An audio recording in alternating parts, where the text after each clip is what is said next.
to study with him, at least as a student in class. I had many conversations and learned a great deal from David on many occasions.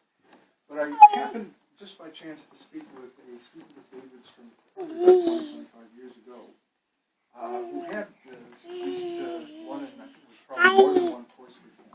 And he mentioned a particular practice that in some ways is recognizable from things I've seen before, but the explanation of it was quite different in David's case.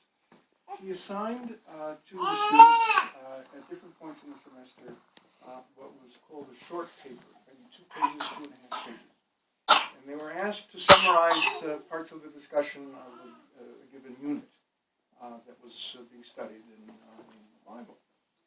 And they would hand these in and have comments and so forth. Usual understanding of such assignments is that it's done so the instructor can get some sense of how well the student has paid attention and understood what has been covered and so on, and what might be missing and the like. But David explained it, and I don't know if this was in advance or afterwards, perhaps towards the end of the semester. David explained it differently. He said to that class, and I suspect it was to other classes as well, that from these discussions that took place in class, based in part on what he said, but in part on what the students found in what they read, and in what they heard, and what they were stimulated to think about by whoever contributed to the class discussion. The students would have things to show him and remind him of that he would not have either remembered on his own if he was there to hear it, or even thought of if he was there to hear it, but it wasn't necessarily articulated. And he, the student, was enormously impressed by David's 2 things. By his love of learning, even from his students. They were early in their studies, so it impressed him all the more.